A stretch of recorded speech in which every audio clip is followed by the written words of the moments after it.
ഭൂമിയിൽ ഞാൻ ഏറ്റവും ഇഷ്ടപ്പെടുന്നത് എൻ്റെ മോള് ഫാത്തിമയെയാണ്. ഫാത്തിമത്തു ബിദ്അത്തു മിന്നി വഖിത്അത്തു കബ്രി. ഫാത്തിമ എൻ്റെ കരളിൻ്റെ കഷ്ണമാണ് നബി മുഹമ്മദ് മുസ്തഫ സല്ലല്ലാഹു അലൈഹി വസല്ലം. ആരെങ്കിലും ഫാത്തിമയെ വേദനിപ്പിച്ചാൽ അവൻ എന്നെ വേദനിപ്പിച്ചവനാണ്. ആരെങ്കിലും ഫാത്തിമയെ സന്തോഷിപ്പിച്ചാൽ അവർ എന്നെ സന്തോഷിപ്പിച്ചവരാണ്. അത്രമാത്രം ഇഷ്ടായിരുന്നു മോളോട്. മക്കൾക്ക് മുമ്പിൽ നല്ല വാപ്പയായിരുന്നു.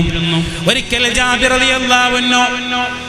റളിയല്ലാഹു അൻഹു വീട്ടിലേക്ക് കയറി ചെന്നപ്പോ പേരക്കുട്ടികളുമായി കളിക്കാൻ റസൂൽ അങ്ങനെ കുമ്പിട്ട് നമ്മൾ ആന കളിക്കാനൊക്കെ പറഞ്ഞമാരെ റസൂൽ അങ്ങനെ നിലത്തിങ്ങനെ ഇരിക്കുക, പുറത്ത് രണ്ടാളും കയറി ഇരിക്കുക.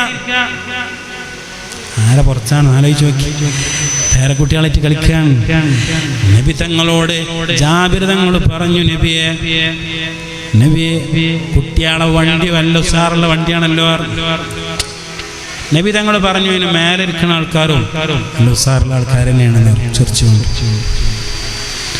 പേരക്കുട്ടികൾക്ക് മുമ്പിൽ നല്ല വല്യാപ്പയായിരുന്നു റസൂലുള്ളാഹി സ്വല്ലല്ലാഹു അലൈഹി വസല്ലം.